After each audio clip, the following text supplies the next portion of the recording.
ರಾಜಸ್ಥಾನದಲ್ಲಿ ಭೀಕರ ರಸ್ತೆ ಅಪಘಾತಕ್ಕೆ 18 ಮಂದಿ ಬಲಿಯಾಗಿದ್ದಾರೆ. ಜೋಧ್ಪುರ ಜಿಲ್ಲೆಯ ಮಾತೋಡ ಬಳಿ ನಡೆದಿರುವಂತಹ ಘಟನೆ ಇದು. 18 ಮಂದಿ ಬಲಿಯಾಗಿದ್ದಾರೆ ರಸ್ತೆ ಅಪಘಾತಕ್ಕೆ. ಜೋಧ್ಪುರ ಜಿಲ್ಲೆಯ ಮಾತೋಡ ಬಳಿ ನಡೆದಿರುವಂತಹ ಘಟನೆ ಇದು. ನಿಲ್ಲಿಸಿದ್ದಂತಹ ಬಸ್ಗೆ ಟ್ರಕ್ ಡಿಕ್ಕಿಯಾಗಿ 18 ಜನರು ಸಾವನ್ನಪ್ಪಿದ್ದಾರೆ. ಸುಮಾರು 20ಕ್ಕೂ ಹೆಚ್ಚು ಜನರಿಗೆ ಗಾಯ ಆಗಿದೆ. ಆಸ್ಪತ್ರೆಗೆ ದಾಖಲಿಸಲಾಗಿದೆ. ಭೀಕರ ಅಪಘಾತಕ್ಕೆ 18 ಮಂದಿ ಬಲಿಯಾಗಿದ್ದಾರೆ. ಅದು ಮಾತೋಡ ಬಳಿ ನಡೆದಿರುವಂತಹ ಘಟನೆ ಇದು. ನಿಲ್ಲಿಸಿದಂತಹ ಬಸ್ಗೆ ಟ್ರಕ್ ಡಿಕ್ಕಿಯಾಗಿ ನಡೆದಿರುವಂತಹ ಘಟನೆ ಇದು. ಪರಿಣಾಮ 18 ಜನರು ಸಾವನ್ನಪ್ಪಿದ್ದಾರೆ. ಸುಮಾರು 20ಕ್ಕೂ ಹೆಚ್ಚು ಜನರಿಗೆ ಗಾಯಗಳಾಗಿ ಆಸ್ಪತ್ರೆಗೆ ದಾಖಲು ಮಾಡಲಾಗಿದೆ.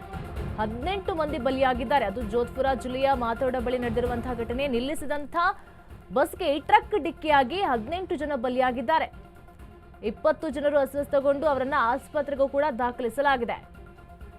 ನಿಲ್ಲಿಸಿದಂತಹ ಬಸ್ಗೆ ಟ್ರಕ್ ಡಿಕ್ಕಿಯಾಗಿ ಈ ಅಪಘಾತ ಆಗಿರುವಂತದ್ದು. ಸುಮಾರು 20ಕ್ಕೂ ಹೆಚ್ಚು ಜನರಿಗೆ ಗಾಯಗಳಾಗಿ ಆಸ್ಪತ್ರೆಗೆ ದಾಖಲು ಮಾಡಲಾಗಿದೆ. ಮೃತಪಟ್ಟವರು ಸುರ್ಸಾಗರ್ ಜಿಲ್ಲೆಯವರಾಗಿದ್ದಾರೆ. ಎಲ್ಲರೂ ಕೂಡ ಜೋಧ್ಪುರ ಜಿಲ್ಲೆಯ ಮಾತೋಡ ಬಳಿ ನಡೆದಂತಹ ಘಟನೆ ಇದು.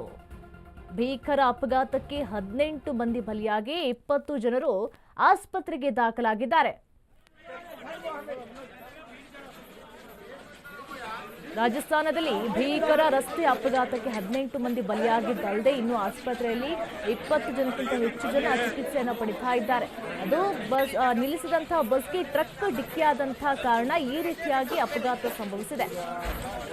ಮಾತೋಡ ಬಳಿ ನಡೆದಂತಹ ಘಟನೆ ಇದು. ಸುಮಾರು ಜನಕ್ಕೆ 20ಕ್ಕಿಂತ ಹೆಚ್ಚು ಜನರಿಗೆ ಗಾಯ ಆಗಿಬಿಟ್ಟು ಆಸ್ಪತ್ರೆಯಲ್ಲಿ ಚಿಕಿತ್ಸೆಯನ್ನು ಪಡಿತಾ ಇದ್ದಾರೆ. ಭೀಕರ ರಸ್ತೆ ಅಪಘಾತಕ್ಕೆ 18 ಮಂದಿ ಬಲಿಯಾಗಿದ್ದಾರೆ. ಜೋಧ್ಪುರ ಜಿಲ್ಲೆಯ ಮಾತೋಡದಲ್ಲಿ ನಡೆದಂತಹ ಘಟನೆ ಇದು. ಗಾಯಾಳುಗಳನ್ನ ಆಸ್ಪತ್ರೆಗೆ ದಾಖಲಿಸಿ ಚಿಕಿತ್ಸೆಯನ್ನು ಕೂಡ ಕೊಡಿಸಲಾಗ್ತಾ ಇದೆ. ನಿಲ್ಲಿಸಿದಂತಹ ಬಸ್ಗೆ ಟ್ರಕ್ ಡಿಕ್ಕಿಯಾಗಿ ಈ ರೀತಿಯಾಗಿ ಘಟನೆ ನಡೆದಿರುವಂಥದ್ದು. 18 ಮಂದಿ ತಮ್ಮ ಪ್ರಾಣವನ್ನು ಕಳೆದುಕೊಂಡಿದ್ದಾರೆ. ಇನ್ನೂ 20 ಜನರು ಆಸ್ಪತ್ರೆಯಲ್ಲಿ ನರಳುತ್ತಾ ಇದ್ದಾರೆ. ಅದು ಬಸ್ ನಿಲ್ಲಿಸಿದ್ರು, ಅದು ಟ್ರಕ್ ಡಿಕ್ಕಿಯಾಗಿ ಈ ಘಟನೆ ಸಂಭವಿಸಿದೆ.